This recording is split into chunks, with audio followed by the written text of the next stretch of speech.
I've been in mobile for, I always say that it's like basically since the Kardashians were still on Blackberries.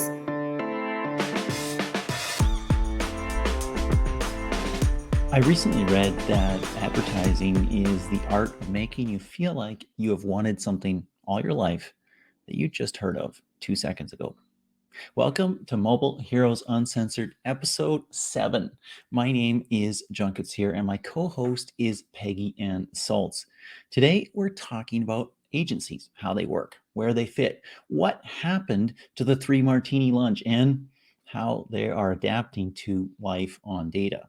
But first, our seriously unfunny, really bad joke of the week, and a quick look at what's happening in mobile. Peggy, so you complain about my jokes a lot, right? And all my Yeah. friends used to laugh at me when I told them that I wanted to be a comedian. Well, I did a comedy club show just last week, and guess what? Nobody's laughing now.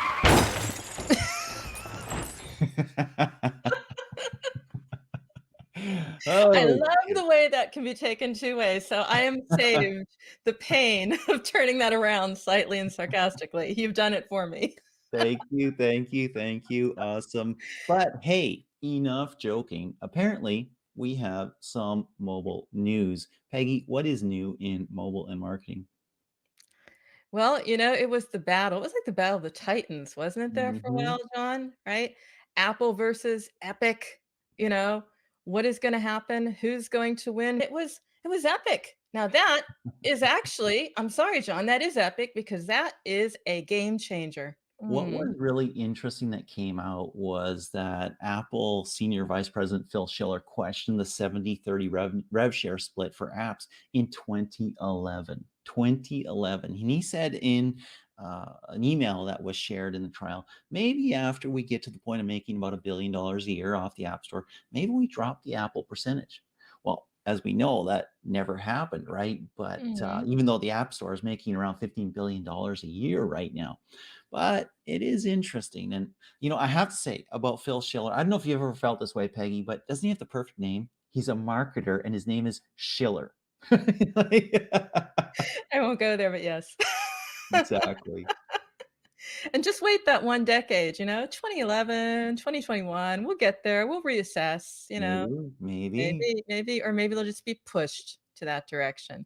Mhm, Speaking of mhm. pushes, here's something we seem to be pushing into tablets making a comeback. I wouldn't have thought about that one. I remember where it was lean back on the couch, but we weren't doing that anymore, remember?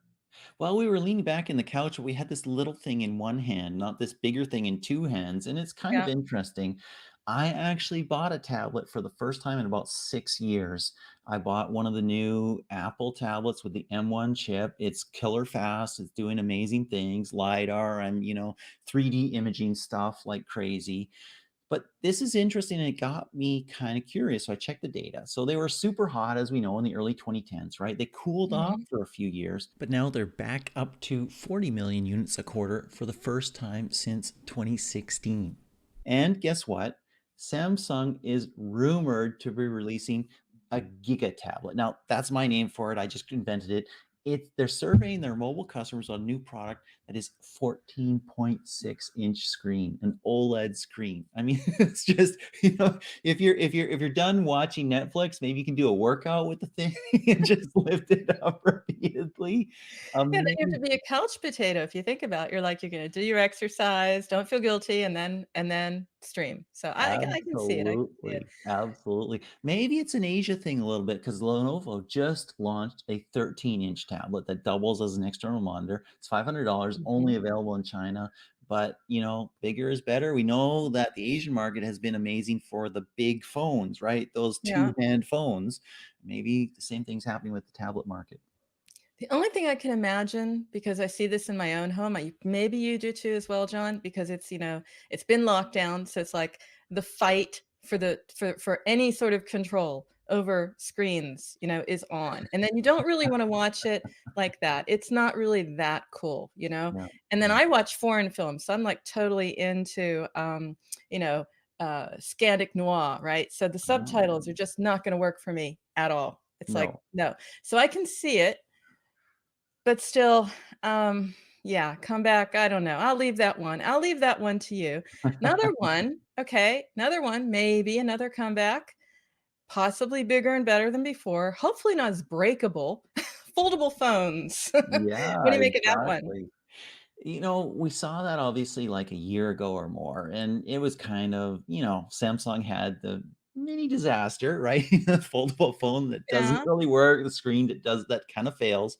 But Q3 could see a whole bunch of new foldable phones. The category is not going away. You've got the Galaxy Fold, the Galaxy Flip, and more foldable phones from Xiaomi, Oppo, and Mhm. Vivo. These are where Android goes to get super high end. We're talking $1,500 US, up to Yeah. 2,000, even more for a phone. And it has really interesting implications for games and apps, right? Are you going to take the full screen? You could take the half screen. Is the casual game just me, on the outside as I'm, doing something else? Am I going to unfold for the full experience in a Oh, mid-core or hardcore? Really interesting. I'm just having a nightmare thought about viewability right now. Absolutely.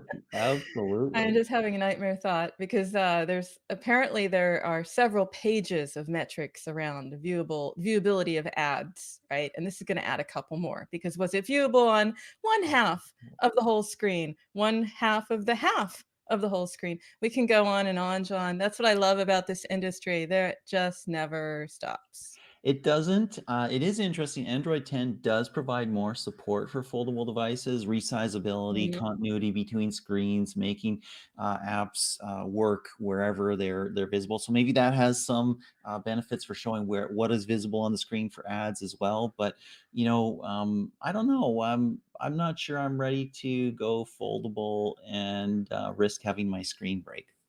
Yeah, I have that feeling too. It's almost like the compact. Well, you don't have a compact, John, so I'm not going to go there. But you have to open them up in a certain way. And I have colleagues of mine who had the first phone because you got to do that sort of thing. You got to be bleeding edge, right? And it's bleeding edge and it's break. Is what it Yep. is. So it Yep. was a fail. I don't know. We'll have to probably give it some time and then probably learn how to like do a TLC. How do you fold it? How to put it back? Who knows? We'll My go wife there. has tried to give me a compact, by the way, because, there's stuff that you could put on your head that makes it less shiny when you don't have any hair on it. And so she said, like, try use this. And I was like, no. The all natural look, John. You The are all the natural shiny look. Yeah, I'm rocking it. be who you are, John. Absolutely. Well, awesome. Looking forward to our guests, Peggy. I am super excited about this episode. Peggy, who are we talking to today? Well, John, we have an interesting lineup because, of course, it's our agency special edition. So we've got special agencies. I said it. There we go. I'll kick it off with Nadine Santana because Nadine is a mobile hero and she's the account manager at Camelot. There you go, Nadine. Nadine is also, you might not know this, but we now do, a foodie with deep Texas roots, a passion for Greece. Her big anxiety, John, emailing the wrong person. Ouch, we've done that. Yes, the dreaded reply all with a nasty response. Yes. Absolutely. We can all relate. And we have Bridget Hall, Director of Planning at M&C Saatchi. Bridget is also a foodie. Her love of Southeast Asian dishes inspired her to literally travel there. So that's a different take on takeout, right? Um, and another passion, this is one for you, John. Her other passion is pickleball. Sounds nearly as fun as our own game show segments, John. I don't know. Are you a pickleball I think that's a insider? growing sport. I mean, pre-COVID, when I was in the gym, there were always people playing pickleball. I almost want to Okay. try it myself. Okay. It was new for me because I thought about just the pickle. It wasn't going to hit me there. There are no pickles in pickleball, Yeah, Peggy. less running around than tennis, a little bit smaller court, but lots of fun. Okay. Now you got me. Now I got to check it out. Now I feel like I'm You a should pickleball. definitely check it out. It's really fun. All right. I got to fill that gap in my education. I will do that. Liz Emery, Senior Director, Mobile and Ad Tech Solutions at Tinuiti. She's a powerhouse, right? And literally, like, first, she's driving innovation and performance in partnership with all the Tinuiti divisions. Secondly, I love this, partnering with other female leaders in digital and mobile to start a women's networking group. I'd love to hear more about that. And third, right, this is one, you'll love this, John. You're into sports, training for a powerlifting contest. There you Wow. go. Wow. Deep respect. I can't do that. My joints do not. I work out regularly, 7 times a week, but I cannot do powerlifting. My joints will not abide it. It's definitely taxing on the body. I can definitely say that, but it's a good motivator. Excellent. Wow. Well, talking about women in tech and networking, this is kind of a session right here. I mean, this is a very unique Mobile Heroes Uncensored, where we have all of our guests who are female, Peggy, which is pretty awesome. I think it's the first time ever, probably not the Yes. last time. We've never had an all-male cast, if I'm not mistaken.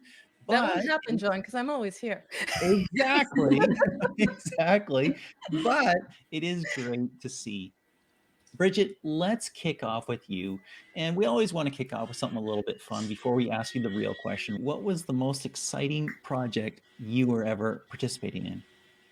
Yeah, that's a great question. A lot of exciting projects going on this year. I think what stands out top of mind to me is this year we've really been working a lot more frequently on how to activate influencer partnerships and tie that into direct response goals for our clients, and really using influencers on platforms that saw explosive growth during COVID, and we think that's going to be sustaining in 2021 and onward. So, working with influencers on TikTok and Twitch to come with some really organic, fun content, and then how to turn that and amplify it, through boosted TikToks or in-feed ads to really have more direct call to action, whether that be taking the user journey, driving them to the website to upload a photo or make a purchase.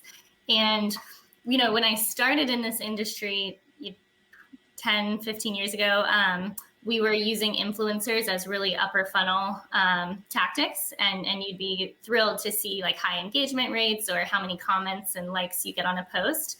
But what's been more interesting recently is through working with influencers on Twitch, there's been a lot of learning about how do you use the technology that the streamers are tapping into for their live streaming session to activate, certain things. It could be something like a sponsorship where as your fans are waiting to get into that streaming session, maybe every Tuesday I do a cooking show on Twitch.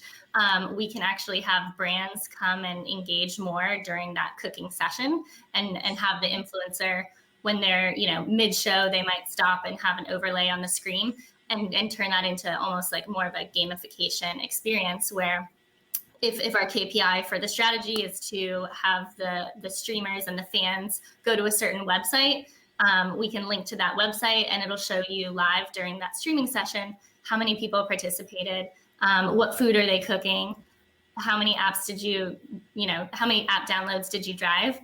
And I think that's really exciting. It's pushing our company to think outside of the box and not be so advertorial, but to just be really getting to know the personality of the influencer and what content would speak to their fans. Mm-hmm. So it's been a lot of fun. Cool. So, but we need details, right? I mean, like, influencers in general, blah, blah, blah. Fine, great, wonderful, excellent. I want to hear about the time The Rock, did a bicep curl and you were the weight, or you worked with Charlie Camelot and you guys did a dance together and it hit TikTok and got 50 million likes. What's the biggest influencer or star that you worked with? Oh, that's a great question. Right now, we're kind of across the board. We're working with thousands of different micro influencers as well as middle tier. So while I don't have a name to throw at you, I do think something I found really, really helpful in this, wild west of influencers, right? Like technically I could be considered an influencer as I'm throwing posts on here and here and there. But TikTok basically has released a tool called Creator Marketplace. And within that, you're basically able to search on different attributes that you might find aligned with your brand. So you can look at, when I'm scanning the crowd of all the possible influencers, I'd be able to look at, have they worked with other brands like Puma and Nike, and they make sense for this retailer. When they post an average TikTok, what age are their followers? How many people engage with their average post? So it's really cool that right now we've kind of moved away from leveraging like this one-to-one negotiation with a massive superstar, and instead we're able to lock in a range of like 100 to 200 influencers who are going to help constantly produce these short form videos for us. And we've selected them because we know, based on their fans and the type of posts and content that they usually produce, that it's a good fit there. Cool. So what's the sweet spot for agencies to help mobile brands today? What do you do best? What's the sweet spot? There is just constantly a lot of change in digital, and the marketplace is evolving. So I think for an agency to come in and help brands be able to adapt quickly, or just think, of the future, how do we adjust our media mix to make sure that we're staying abreast of these changes? A lot of the topic right now is around iOS 14 and Apple updating their privacy changes. And then even if Google has not completed this yet, on the website of things, talking about retiring cookies in the future. So that's just one example of, when you're working with an agency, we're all about future-proofing the plan. And then we're also thinking about leveraging our relationships in this industry. And, if you're working with big players like TikTok and Google and all these, you want to be understanding of like what new and current betas are out there to experiment with. What are the new tools within that TikTok creator marketplace? As new evolutions come out, what does that mean for the brand, and how do we kind of tailor that into the acquisition strategy? Nadine, your turn, right? We're hearing about what you need to do to work with brands today. There's a lot, and there's a lot to keep track of. So I'd like to understand, first of all, as a person, right? What is the superpower you possess that maybe no one else knows about? Superpower I possess, on a personal level, I would say, and also I feel like it's personal and work related, just in the course of the year of the pandemic, where we were in constant, I'm sure for everybody, constant back-to-back meetings and calls. Literally every single call was a different platform. I feel like I finally mastered the online meeting technologies a year into the pandemic. Between Teams and Google and GoToMeeting and WebEx, I have minimized by over 50% my "you're on mutes," "can you hear me," "can you see my screen?" I feel this is an accomplished superpower over the past year, just because I think I've heard countless phrases around the online meetings. I feel your pain. It's been endless. So that's I feel like my personal and I guess work superpower that I feel like I brought to the table. Well, that is an important one. I'm going to get to your that was your personal one. Now professional. Again, this is the agency special edition. What is the superpower you possess to, I wouldn't say deal with your clients, that doesn't sound as quite right, to assist and support your clients? Honestly, I feel one of the areas that I feel I shine in, or that I feel is a strong suit for me, is my ability to build relationships and to build very strong foundations with my clients outside of just, obviously the business and the day-to-day is very important, but also going beyond that and understanding what my clients' personal growth goals are and building a relationship with them for how they want to grow their business and how they want to grow their careers. It just makes us working together so seamless. And I think that's something that I've been able to do with some of our key partners. And it's not in any kind of a forced way, it's very organic.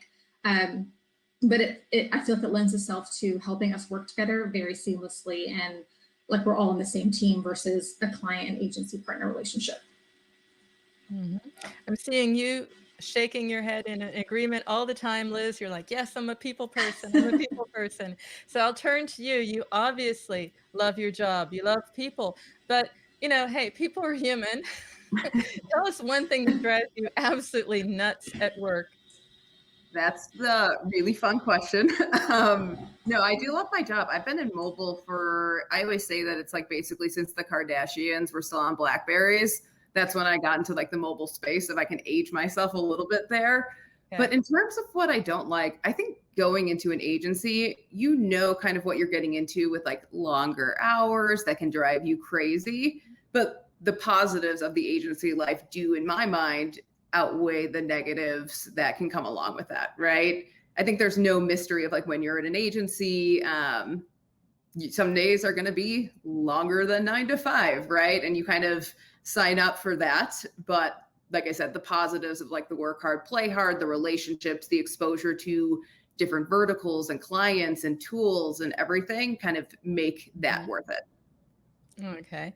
So you're talking about exposure to tools, to clients. Unfortunately, hey, you know, we think about this and we say, hey, just like Madmen, I'm watching it again on Netflix, right? We have unlimited spare time right now, but it's not that way. You know, it's not that schmoozing of clients. We do have, you know, Mobile World Congress and other events, right around the corner.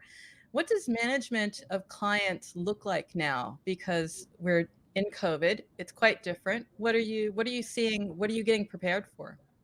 Yeah. The big thing for me is relationships. I approach things a little bit differently with both partners, platforms, clients. The biggest thing, and you'll kind of hear me say this consistently, is treating clients, vendors like people, and not someone you have to suck up to, not somebody that, you know, you're trying to like win over, because at the end of the day, honesty is going to be way more important in any kind of relationship that you broker. And I have seen the industry shift a little bit through COVID. We've all just become real people, right? We're all working from home. We're all seeing each other's backgrounds. You're like, hey, what's that behind you? Like, it just kind of is humanizing us a little bit.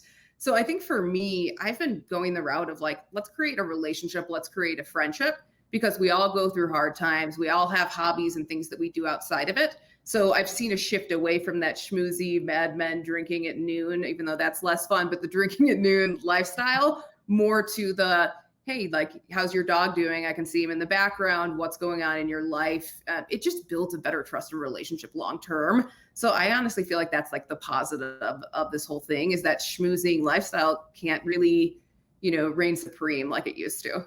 I have this, I've recently invested in a giant gallon water bottle. So I look really awkward when I'm carrying it around in general. So I don't think people, when I'm schmoozing and mingling in happy hours, they'd be like, well, that's an interesting choice. I have my half gallon. I had the gallon one and I was like, this is too aggressive. So I downsized to the half gallon, but it still feels pretty aggressive on calls. So I was like, Yeah, I always warn clients ahead of time, because I'll slowly pull it into frame and lean it. And I'll be like, I promise I'm an authority figure, guys. Trust me. Like with my giant baby bottle. It is water, right? It is really water. That's what it is. Yes.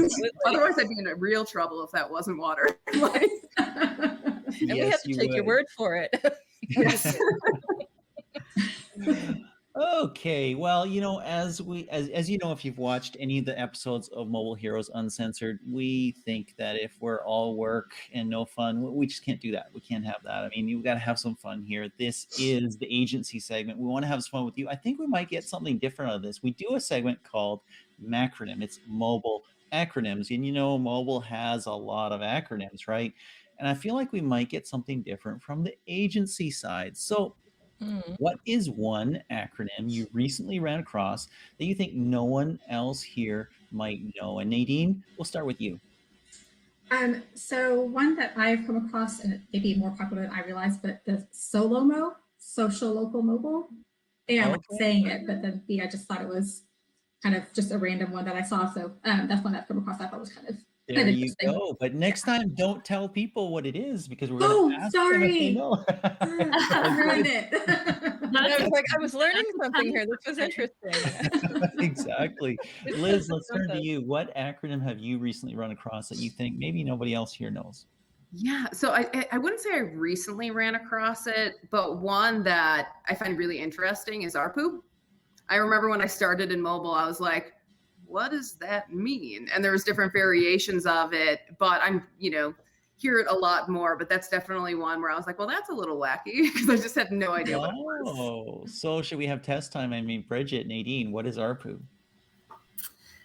Average revenue per user. Boom. Nice. Wow. The crowd goes wild. By No, the way, but there's definitely those acronyms where you're saying it in the meeting for a couple times and you're just holding back the giggles. You're like, okay, this is we're now speaking in our own code of media people. Especially that one, right? I mean, especially that one. Yeah, that's awesome. By the way, I should let you know that, guests who do the best job, answer the most questions, are the most interesting and the funniest, do get, one or two of Peggy's personal stash of Bitcoin. I mean, she has literally hundreds of thousands of these things, right? So, I mean, just to be aware, My acronym that I picked is a recent one that I just found it to be funny, but it's FLOCK. Mm-hmm. Yeah. And I think there's a meta. I'm not supposed to give away what it is, though, right? So we're just gonna guess. So it's, recent. We're gonna ask Liz and Nadine. Do you guys know what FLOCK is? I know this one because I think it's hilarious that it's related to birds in so many different ways. But go for it. Federated learning in cohorts. Is that? She nailed it. Yeah. Yeah. What was cool about that one, Bridget? You were saying something there. I think it's like Google's play on the detailed definition of, everyone is a little bit, what do we do for the future with cookies being removed? There's a contentious conversation in the marketplace that Google by offering FLOCK as a solution will be able to group cohorts of users. And so therefore we can target people without having to do that one-to-one identification and invading their privacy. And yeah, just the memes of we're all flocking together. We're all it's just yet another one to add to the list of, client meetings and acronyms and absolutely. Yeah, absolutely. A new one to add to the list. So second game we'll play, and we call this game No-Nos, and we've had some funny answers to this. We've had people who, were selling programmatic and didn't know what programmatic was. And they got called out by it, by a client on that.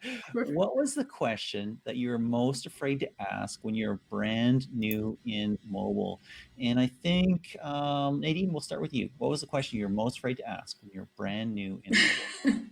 So one I was most afraid to ask is because I kept on forgetting what it stood for, was what is a SAN? What does SAN stand for? It just it never resonated in my brain for whatever reason. And now, of course, I know it like back of my hand. But I'd be in conversations with publishers or with whoever talking about SAN versus non-SAN. And then one day, one of my coworkers, I was training around some things, and she's like, "Well, what does SAN stand for?" And I was like, "It's a great question.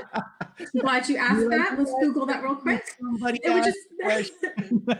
It would never stick in my head. I was so embarrassed to ask again one more time what it stood for. So that was tell all of our listeners who don't know what it is, what SAN is, so that they can feel smart too. It's a self-attributing network. Absolutely. And that's pretty important, actually, because self-attributing network, they tell you what they did. And you just got to, okay, that's what you did. Wonderful. Thank you so much. We'll take your word for it. Thanks. Bridget, let's turn to you. What was the question you were most afraid to ask when you were brand new in mobile? Yeah, so years ago, I came from a broader marketing role to then transition to work at M&C Saatchi, which previous to M&C Saatchi Performance, we were M&C Saatchi Mobile. So in joining this mobile company where everyone was very savvy with all the MMPs and the acronyms specific to, mobile metrics, install and post-install data that would matter for clients and marketing, I was just sitting there scratching my head okay, too shy to ask this, but what is the key indicator that we're have reached success? So basically, how do you know that your mobile marketing strategy is doing well? And that was a loaded question, right? Because, even 10 years later, I would tell my younger self a couple of things. So one is just that it's not all about hitting a cost per install metric. That is a KPI, but it doesn't mean that you've really have achieved success in the larger sense. So when you're asking yourself, is this strategy working? Is my mobile strategy working? What I would have said to my younger self is look at things like the LTV analysis, look at revenue driven, and pair that with your cost per install. Because I think just looking for the cheapest traffic or the most efficient CPI is pretty misleading if it's not paired with this longer, more holistic view of success. So. Well, it's kind of funny that you said that, because most of the time, right, Peggy, when we ask this question, people say, well, I asked this question, you know, I didn't know what this word was or what a SAN was or whatever. And, you know, it's something that no normal person entering the world of mobile marketing would know. So that's totally acceptable. But it's also something that is like common knowledge and has an easy answer. But in terms of like what defines success for a mobile campaign, that's a matter of great debate. That's a great question. I mean, nobody I was really waiting for the knows. answer, actually. Exactly. And it's different for everybody in different verticals and different brands. So it's really, that's a really good question to not be afraid of asking. But Liz, let's turn to you. When you were brand new in mobile, what was the question you were most afraid to ask? Yeah, I think when I was going from like a traditional agency role to things that were more mobile focused, I came in with this like false confidence of like an early 20 something. So I just remember being like, I know all about tracking and how cookies work and pixels and scripts. And I thought like really cool. And then I just remember being like, you know, IDFA and GAID. And I just remember like staring, kind of being like, everything I knew for the last like year plus of my life just crumbled in front of me. Because tracking, like, it changed, right? Like, it was like, you don't depend on the same things. So like I said, that was a moment of like really humbled myself a little bit, where I went from like being like, yeah, I know everything, to, all right, I'm starting from square one. Someone teach me what an IDFA is, and, you know, what an identifier is, and, you know, how do I even look at this? Because like I said, my world blew apart in that moment when it came to tracking. Liz, you're making my cheeks hurt by smiling too much and laughing too much. I totally get that. I feel that pain. Okay. Yes. Peggy has slacked me. We're spending way too much time having fun. Liftoff is going to like fire us or something. Back to work. So I did a quick Google search over the weekend, and I Googled end of agencies. Just for the heck of it. I had no idea why. I just put that in there, and like Harvard Business Review 2013, end of agencies. It's the end of agency. Adweek 2018, it's the end of agencies. 2020, some other publication, you know, writing about the end of agencies. So every couple of years, we hear those war drums beat. We hear somebody say, oh, agencies are so over. And every couple of years, they're not, right? So I'm going to shoot this question to all of you, and maybe we'll pick on Liz first for this. You know, why has it not been the end of agencies? Why will they not end? And how have they changed over time to meet new and different needs? Yeah, I think agencies can have a bad reputation, right? Like as execution partners, right? I'm bringing in this agency, they're just going to execute on behalf of me. I don't think agencies are going to go away, especially the amazing ones represented here, because we pivot with our clients, right? We act as extensions of our clients versus just an execution arm. And I think that's when the agencies really keep winning, and why you see like agencies like Camelot and Tinuiti and M&C Saatchi Performance, like really continuing to win and continuing to grow, because it's moved from that, I want your dollar and cents, give me a % of your media, I'm just executing for you, to, hey, we're an extension of your team, we're your partners. You can basically see us as, you know, hey, somebody I need to talk to every day because of my business. And I think that shift in mentality for a lot of agencies, not all, for a lot of agencies, is what's going to keep us, you know, alive and keep that longevity, in my mind. I'll jump in as well, just to add on to that. I think everything that Liz said is 100% on point. I know when I talk about my client's business, I don't say your business, I say, how do we meet our goals? Because their goal is my goal. That is my purpose in my role as an agency partner. But we also, as agencies, and again, not all agencies operate the same way, but Bridget, I think you touched on this a little while ago, as a partner, we can bring that intangible value to our clients by helping pave partnerships with bigger partners and platforms in the ad space that we can create as at an agency level, that we can then pass those benefits off to our clients at that value. And I think that's something that is maybe not recognized enough, but it definitely goes a long way in helping to grow and enhance our clients' business through these partnerships that we're cultivating at the agency level.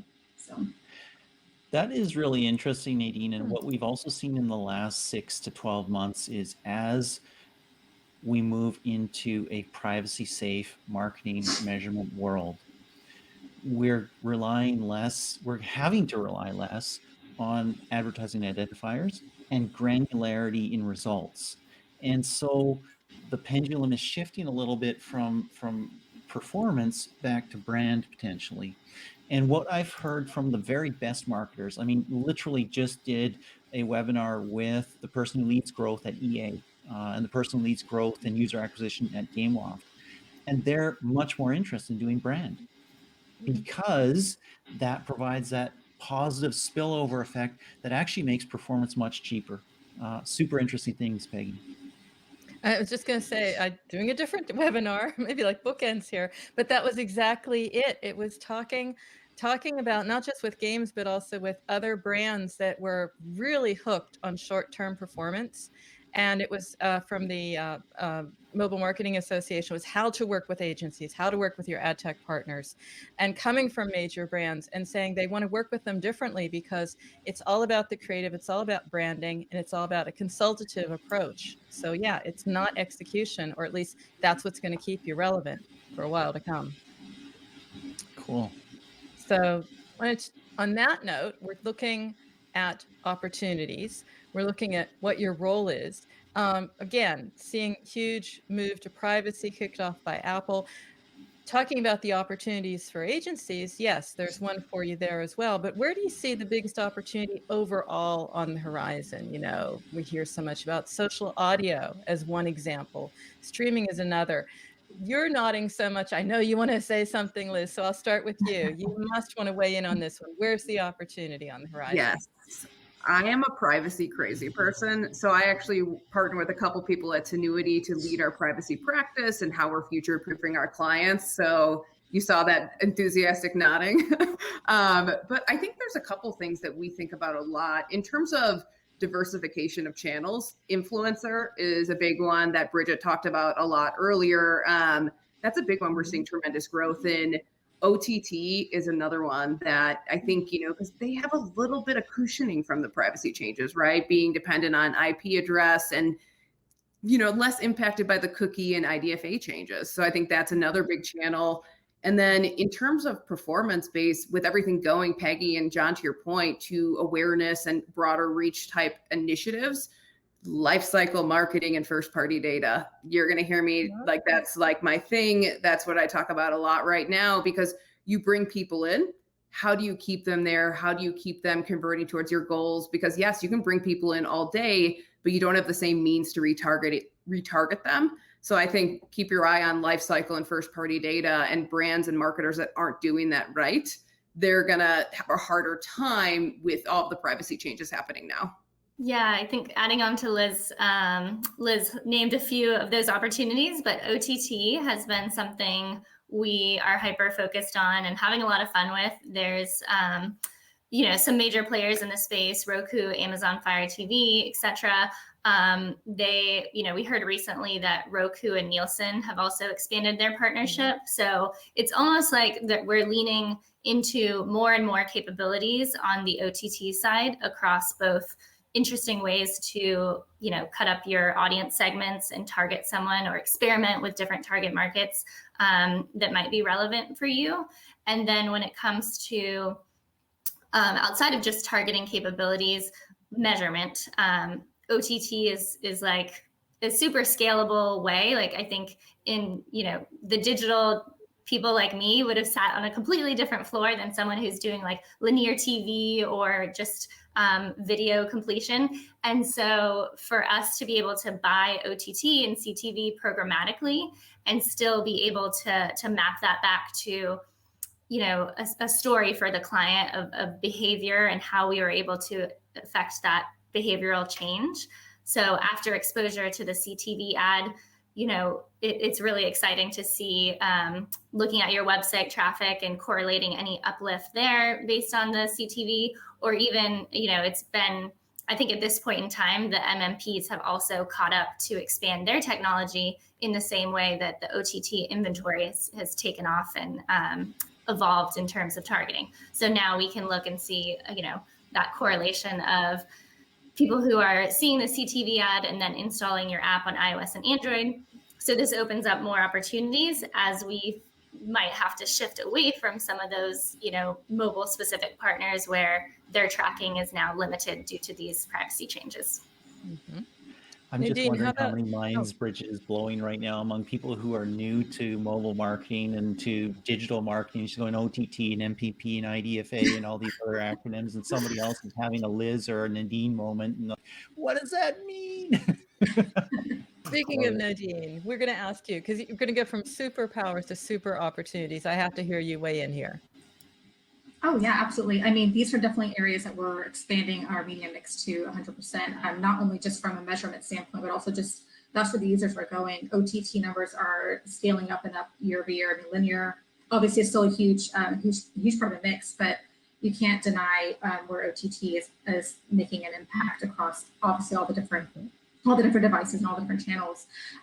We at Camelot, we've been planning OTT. Honestly, we partner very closely with our linear teams as well as our digital teams to create a cohesive plan just to ensure that we're partnering or targeting towards the right audiences and eliminating overlap between the different channels. But really, it's about capturing our users where they're active. And audio is an area that we're really tapping into right now, even more so than we have historically, just because, again, our audiences, and especially now with this post-pandemic world, people are trying to get out. This is summertime. This summer is going to be a lot different than previous summers. People want to be away from home for the first time in a year. And I think that we're going to see a lot more numbers climbing up on podcasts and audio, social audio, et cetera. So those are areas that we're really exploring and looking to expand to for our clients across the board. Very cool. So we actually see a ton of ad tech consolidation right now, right? I believe you've talked about this as well, right? First party data matters. And so we're seeing companies acquire ad tech companies. We're seeing ad tech companies acquire publishers. We're seeing lots of different amalgamations of units that contain everything they need to target and to provide content for people to attract people to their properties. How's that going to impact agencies? Maybe kick that off with Liz. Sure, I can jump in here. I have always been a fan of consolidation. Especially in the agency world, you're exposed to a lot of different companies. You get a lot of different emails, outreach, and the points of differentiation are not as strong as they used to be. So the move That's a very polite way of saying that. Why, thank you. I'm working on it now.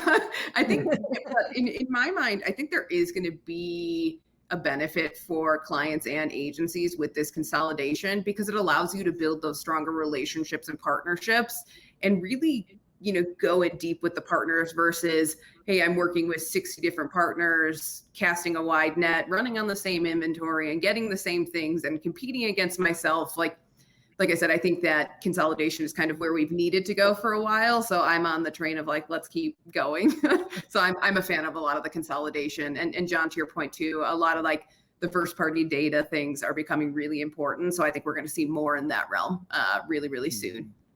So last question. Of course, you all work with a large number, unless, of course, Liz is correct, fewer when it consolidates, large number of ad tech platforms.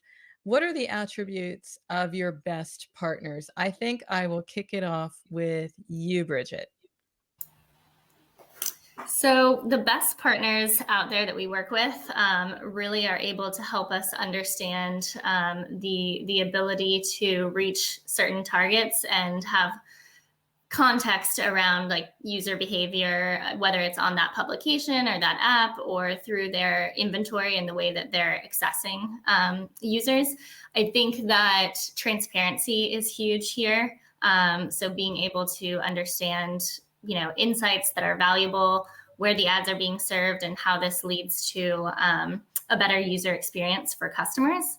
So overall, there's a ton of criteria, but I think most important to us is really transparency of where the inventory comes from and ability to really hit the target audience with something relevant to them. We're always conscious that advertising can get a bad rap, and especially want to make this successful for both parties, right? Like gain a relationship with the customer and not just get cheap traffic in the door by misleading them by any means. Turn to you, Nadine. What would you like to add to that? Yeah, I know. I think one of the things that we typically look for with our partners is actually building a partnership and actually being able to work cohesively to help influence their roadmaps and their product rollouts on ways that will help benefit their end user, which is typically their agency and client partners, and what things that we are looking for, looking to enhance to improve our clients' campaigns. So in the ad tech platform specifically, like in those capabilities, we try to garner those relationships early on so that we're actually having those collaborative conversations to help guide and direct kind of how those things unfold over time, to just enhance our relationships and also to just benefit both their products as well as our experiences using their products. So that's, I think, one of the areas that we look, one of the things we look for in our partnerships. It's really interesting, impacting or having input into the roadmap. Liz, you're nodding, so you're probably thinking similarly. I'll let you finish. What is it that you look for? What are the attributes of the best partners, rather? Yeah, for me, and this kind of circles back to how at Tinuiti we approach our client relationships too, but honesty is number one. And what I mean by that is things break, things don't perform, things don't work. My biggest pet peeve when it comes to partnerships is don't lie to me. I will catch you, or don't make excuses. Like, I'd rather know, like, hey, sometimes something's not the right fit. That's okay. Sometimes things don't work. That's okay, right? And the more direct and honest dialogue that I have with partners, the more likely I am to continue the partnership, even if there is some kind of unexpected hiccup on a campaign or something overspends, underspends, doesn't perform. Like, there's human error and things, like things just happen. So the more direct you are and the more you're just like, hey, this is what happened, the more likely I am to be like, all right, water under the bridge, let's move forward. But if you don't tell me and I find out, that puts you in a list where you're on Liz's bad side and you don't want to be on Liz's on the warpath. Right, exactly. I'm a power lifter. You don't want to be on Liz's bad side at any point. No, but that's kind of my big thing, is just be honest. And I think that goes for clients, partners, platforms, like all across the board. I love it. That's pretty awesome. That's a great tip. Talking about tips, Peggy and I always end this with the goodie bag. And the goodie bag in this case is we're looking for your top tip for marketers. And we're trying to like double dip on this, actually. It's a double dip tip. Peggy, say that 10 times quickly, please. I won't even try now. It'll end up embarrassing when something. I know, I would too. So here's the deal. I would love to hear, and Peggy would as well, your top tip for marketers for A, getting the best out of the agency that you work with, and B, creating mind-blowing campaigns. Nadine, why don't we start with you? Absolutely. I'm going to take it back to a previous comment I made, and I just keep it old school. At the end of the day, for me, the best way to work with your agency is back to the relationships of it. Obviously, learning each other's business and each other's backgrounds is important from a business perspective, but really learning and getting to know your clients and building that level of trust together, to me, is the best way to have a collaborative and healthy relationship with your agency partners to ensure that they're going to do the best for you and your business.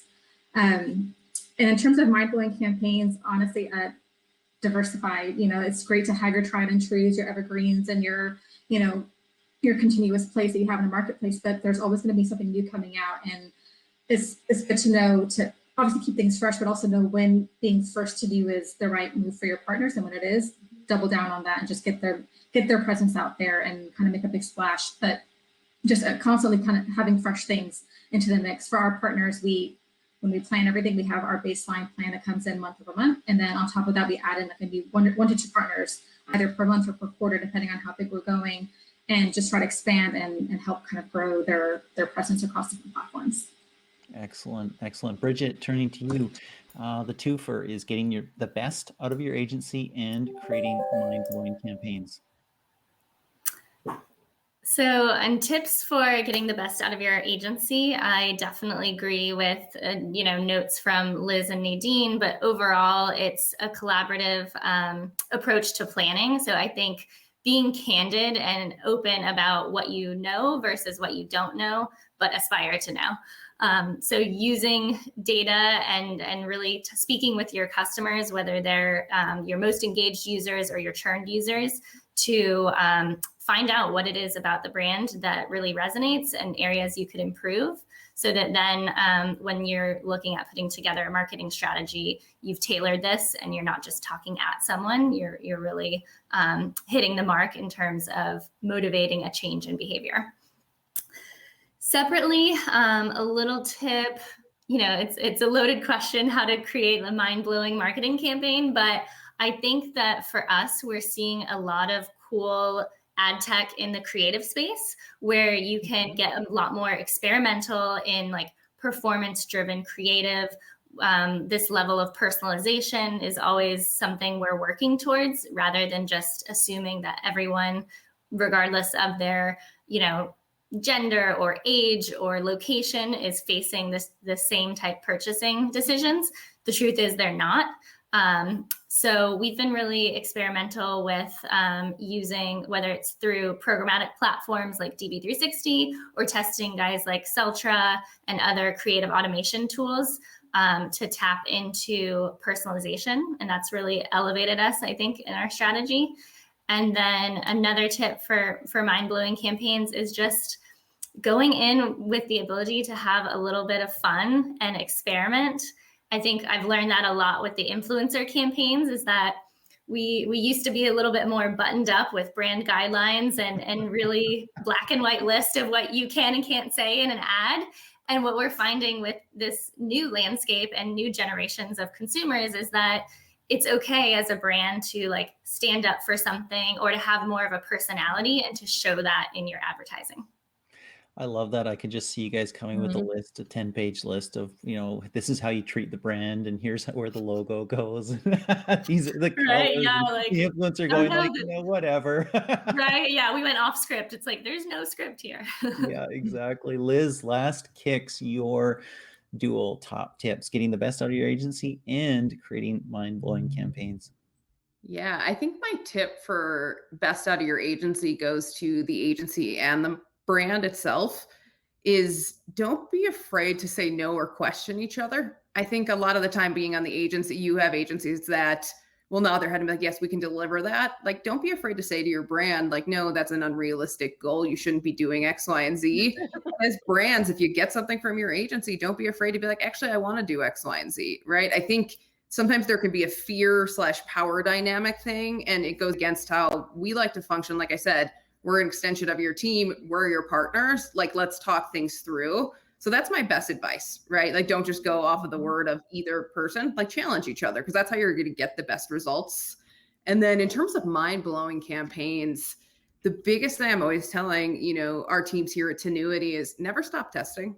Like, never stop testing. The women's group that one of the co-founders of, we talk about that all the time. People get very set in their ways. We're like, okay, I know this works, but it may work now, might not work tomorrow, may work again in a month, right? Like, there's not this like stability of things always going to be the same. So never stop testing, always being on the lookout. And I think Nadine and Bridget both said this, like, be on the lookout for new and unique opportunities. And it doesn't have to be this flashy full page takeover, unique unit, a non-skippable X, Y, and Z. It can be a new targeting type. It could be a new PMP. It could just be something very, very simple that you're leveraging your data in a unique way, but like always be looking, even if it seems like a little thing, try it out, right? And have fun with it, like Bridget said. And take some creative risks, right? Like throw some stuff out there that makes zero sense, because some of the most viral campaigns are the most, like the most non-obvious. And sometimes you think that's the dumbest thing I've ever seen, but 50 million people liked it. Absolutely. Well, this has been super interesting. Want to thank each of you, Liz, Bridget, Nadine. You've been amazing. You've been wonderful guests. You've been incredible. And it has been wonderful having a panel on agencies and having a panel of 100% women. Thank you.